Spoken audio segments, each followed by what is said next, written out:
our big picture topic here is fake news. When we talk about fake news, are we talking about the same thing everywhere, or how does it differ? Let me start out by asking you, how do you define fake news? So I find the term fake news incredibly unhelpful, because the way we were talking about fake news for a long time was text content that was 100% false, created solely for the purposes of financial gain. The problem is it has now become a kind of a catch-all term, and that's before you start looking at the way that the president is now using the term fake news. But even before that, it's kind of a problematic term, I think, because if you think about the whole ecosystem, you have, parody and satire at one end. You have things like false context, which I talk about as a term to explain clickbait, which I think is itself problematic, all the way through to essentially propaganda and fabricated content. But you have manipulated content, misleading content, imposter content, which is where people take, brands, or even take a journalist's byline and put the journalist's name against false information. So for me, I talk about these 7 types, and I think the term fake news undermines the complexity of this whole area. Do you have a suggestion for an alternative, or how do you describe this continuum of fake news? Yeah, so I talk about the mis and disinformation ecosystem, because I think understanding the difference between misinformation, which is false information that people create or spread, not meaning a malicious harm, it's a mistake, versus disinformation, which is an attempt to deliberately create false content and to disseminate and to confuse and to disseminate false information. So for me, I think we need to think about both of these things, and only when we understand this whole ecosystem and think about motivations. There's lots of different motivations here. Some of it is profit, some of it is political gain, some of it is simply to prank. And actually, if we don't understand that, then again, we're not going to come up with solutions. Right. So I think I will agree with you that the idea of fake news in the US has evolved even since last year during the campaign, when in fact, we did have fake news. We did have people creating news with the intent to mislead or even manipulate the election. And now the president is using it in a way that is kind of casting aspersions against the traditional news media. Let me ask you this: How has the expansion of digital news and all of the options online and on TV, how has that affected traditional journalism, and how has that created this environment where this can happen?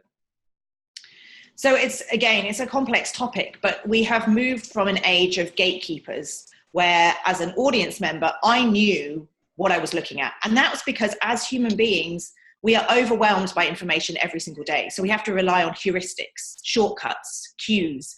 And so the bong, bong, bong at the beginning of a news program makes you think, okay, I'm about to engage with trusted news. Similarly, if you go to buy the New York Times, you understand what you're reading. The problem now, as we increasingly rely on these social streams, is that our cues have become completely confused.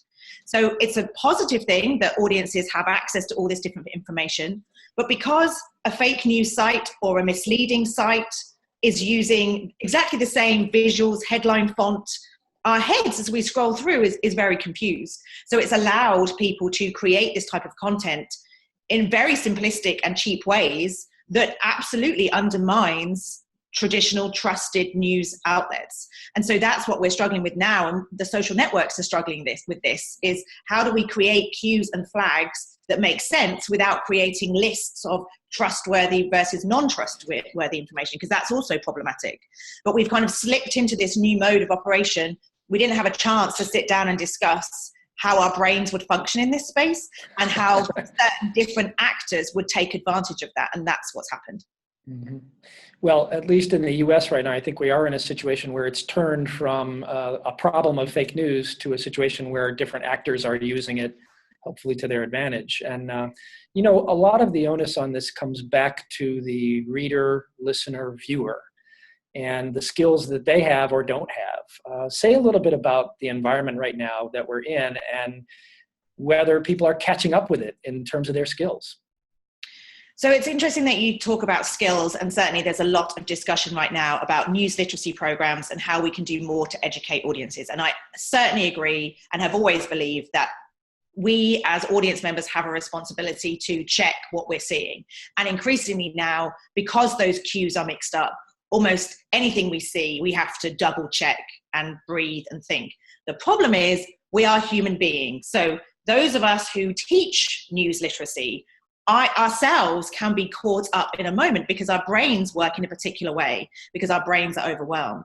So yes, we can teach news literacy, and we should, but that's not going to solve the problem entirely when the technology is designed to have an emotional pull on us. So the reason that we turn to Facebook is because we have a dopamine hit when we scroll and we see likes and everything else. And certainly when we're in a moment when news is flooding past us and we see news that makes us feel good because it makes us feel connected to those we identify with, whether you're on the left or the right, you are much less likely to be critical.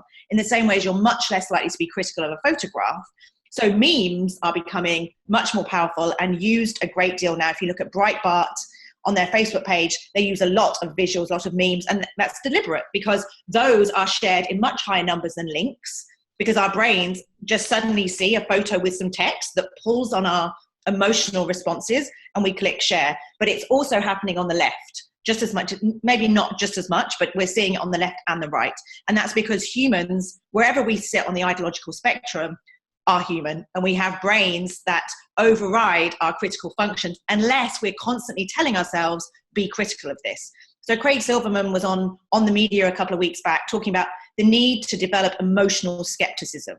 So I think as much as we need to teach people what a headline looks like and how you can do a reverse image search and how you check where a domain was registered to see if it was created in Macedonia 2 weeks ago, yes, all of that is important. But at the same level, we need to develop emotional skepticism, which says, if I have a good feeling or an angry feeling about a piece of content, stop and breathe, because that means you're much more likely to respond to it in a way that's not skeptical. So I think that's also the sorts of training we should give, and it should also be embedded in the platforms from a design perspective. The platforms are part of the problem, and if we don't think about that and simply say, oh, it's up to us, it's our responsibility, it's our fault that we're sharing false information, we're letting them off the hook. They have designed emotional platforms that respond to our brains in a certain way, and they should help us override what our brain is doing automatically. I'm just thinking about that. You were describing memes and how some of these websites are appealing to us emotionally in just a few words or an image. And I think most people respond like human beings to that. And as you say, we probably need to figure out ways to train ourselves not to react that way or to think beyond what that is.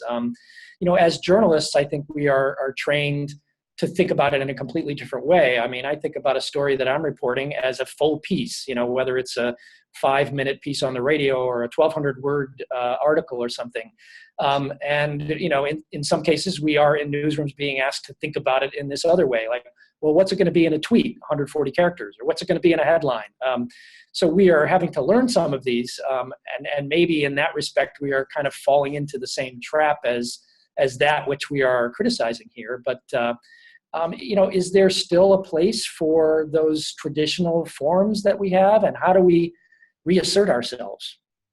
So there's definitely still a space for, there's absolutely space for traditional journalism, but your point is a really good one, in that lots of traditional journalists don't think about how this will look on a social media platform. And if I'm speaking honestly, many of the people that translate the 1,200 word articles onto a social platform are younger and have less experience, and often choose visuals or headlines that will get clicks but aren't necessarily representative. So if we take, for example, how do you report on Donald Trump's tweets, which you in the longer piece have fact-checked, but in the headline simply repeats Trump's assertions.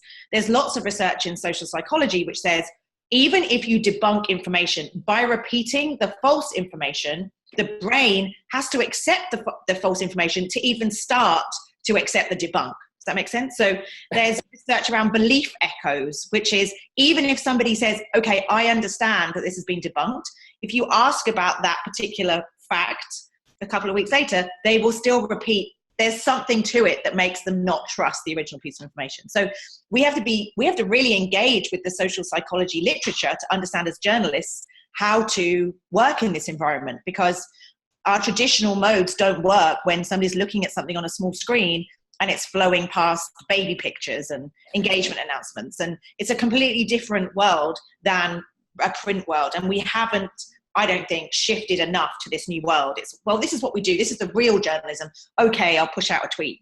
without recognizing that it's a completely different space and needs different cues and different ways of working. You mentioned something a minute ago that tweet writers and headline writers are going for clicks. And, as we all know, the internet is driven by traffic, and, he or she who gets the most traffic wins, I guess, is the theory there. We need to find a space for stuff that doesn't necessarily generate the same number of clicks. And, a traditional journalist who is, going out and covering local government or national government or some business topic or whatever is not from the get-go thinking about clicks. It's only when we get back to the production and distribution then that we're doing that. And I firmly believe, as a longtime journalist, that the traditional stuff is still there, and we just need to make sure it comes out. And so the question is, how do we get these readers, listeners, viewers to look beyond those things that we rely on to get traffic to our sites? And it's a difficult one. The idea of fact checking what previously were considered to be reliable sources. We need to fact check everything now. How does your startup First Draft fit into this? So if you don't mind, I'm going to go back a little bit to the beginning of your question, because it's a really important one about economy. So this whole discussion, in fact, we've been talking for 20 minutes, and this is the first time we've talked about money, really, apart from the profiteering Macedonian teenagers.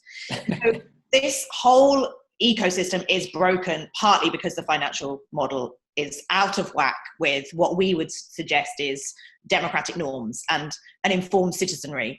And so there are two elements. There's because the internet has kind of driven news outlets to give away content for free, and the answer was scale.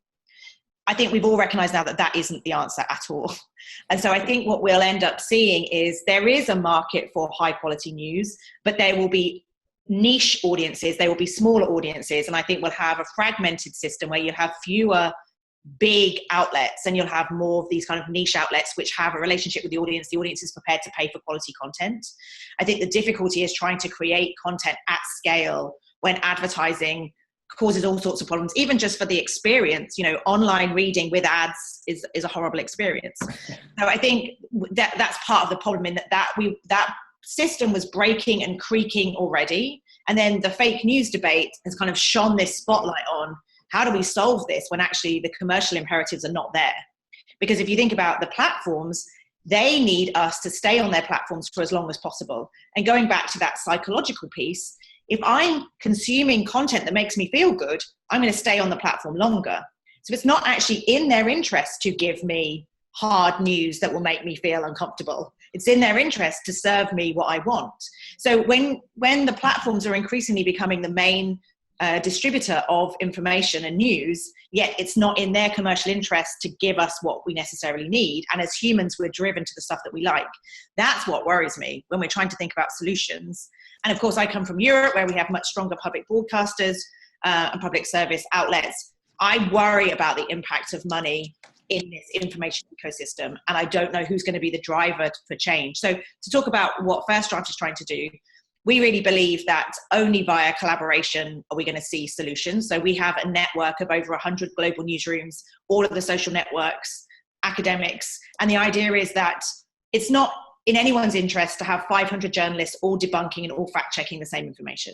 It makes much more sense to have kind of a centralized process of that, to allow journalists to do more investigative journalism, more telling the stories, the simply chasing the facts around a particular piece, whether it's a Donald Trump tweet or it's a meme or it's a fake news site, isn't in anybody's interest. So we are working with partners to try and help facilitate the collaboration and the working together around this type of content, so journalists aren't wasting their time on that.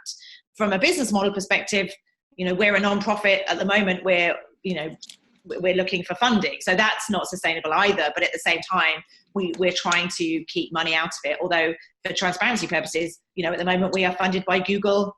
That in itself can be deemed problematic because some people would argue they're part of the problem. So it is very messy, and there's no one easy solution. Mm-hmm. So are you, is First Draft behind the scenes? Most readers, viewers, listeners will not see it. You are kind of aiding the process, or is this something that they should look for? I'm trying to understand it. Yeah. Yeah, so things like our resources, I mean, our website is public. There are many short videos and tutorials that people would find quite useful, I think, in terms of learning some of the skills around verifying content. But in terms of kind of the bigger picture, we've launched a project in France around the French election called Crosscheck. And that's where we're trying to really play a role in bringing all these newsrooms together. But if you were in France, you would see content coming from the major French networks, so France 24 or Le Monde, or they are the people that are pushing this out. But at the same time, we do have some presence, but really we're not trying to create a brand, because it's the newsrooms that have the brands, but we're trying to play a role in helping newsrooms work more efficiently and more effectively so they can tell better stories. What I hear you saying is that you're helping to coordinate an effort during the French election campaign that will address the kinds of problems that we had in the US last year. Yes, that's right. Boy, would that have been nice to have last year, I think. But I don't think anybody realized the scale of this. That's the issue. It was, there were a few of us could see this, but it just wasn't on the national radar. Well, it's one of the many things that we in the mainstream media got caught flat-footed last year, I think. I don't think we understood the degree to which the fake news movement was influencing things and undermining what we did. And I don't think we foresaw what was coming as far as the president now treating fake news as a way to bludgeon the press over the head. So are there some news outlets here in the US or in Europe that you can point to who are doing some things that are really important in this area? So interestingly, France has been kind of ahead of the curve on these types of initiatives, and Le Monde has a group called Les Décodeurs, and they actively debunk, and then they push those debunks out on social media. Or France TV has a presenter called Julien Pain who goes out on the street and basically shows people false information on his phone and then kind of verifies it with people on the street. So there's kind of some interesting things there. I mean, I think in the US, there hasn't necessarily been a recognition of the severity of this. I mean, I think BuzzFeed, Craig Silverman at BuzzFeed is doing some really important work on this. But yeah, I think 2017 will be the year when everybody catches up around the severity of this issue. And we are seeing among the mainstream media in the US an effort to, this is not combating manufactured fake news, but it's combating the stuff that comes out of the mouth of the president, I guess is the way you'd say it. Unprecedented this year. We had people fact-checking the state of the inauguration address when Trump was inaugurated. And on NPR and some of the large newspaper sites, you could go online and get a real-time fact check as he was speaking. And we're going to see that, I think, for every major policy address and wherever these news organizations can do this. I'm not sure that the broader audience knows to go look for that yet, but it is something that we have. Yeah, my worry is the undermining of the press that's going on right now is deliberate, because what it's doing is sowing the seeds of mistrust. So what that means is, you need to come to me for your information. And so what's so worrying about that is, of course, we've seen that in many different countries, authoritarian countries. And so my fear is, whilst it seems frivolous and we're angry at President Trump for undermining the press, it is deliberate, because it's playing into a particular kind of mode of operation, which is you can't trust them, but you can trust these guys and you can trust me. And that's what's so worrying. And it's something we're going to have to continue fighting against. The guy is a master of, taking something that was already there and really turning it into a tool. Of course, the mistrust of the press is nothing new. It's been going on since Richard Nixon, at least in the U.S. And, it's just never been used so overtly as a tool before, I think. Yeah. Is there anything else that we should get into the conversation here about fake news and the environment that we're in right now? I think just being aware of the sophistication of where this might go. So there was a really good piece recently by Nick Bilton in Vanity Fair talking about the sophisticated video and audio technology that's not very far away. So the ability for example, me to move my mouth and it to automatically move somebody's mouth on a YouTube video, or to create an audio file based on, you don't have to have many sentences from a person to recreate a very compelling fabrication of them. So what does that mean when you hear a videotape or an audio or a video, you see a video and you can't trust it because you know that the technology is so sophisticated that that could be a fake. And that's what worries me. Right now we're looking at fake websites, we're looking at some Photoshop photos. But what does it mean when we get to that level of sophistication? And I worry also that that will mean a kind of an ecosystem where people don't trust anything. And I don't know where we go as a democracy when people are worried about the pollution of every one of their streams. So that's what has me awake at night, which is bad now. But with artificial intelligence and sophisticated technology, we're going to get to a place pretty quickly where it will be very hard to know what's true and what's false.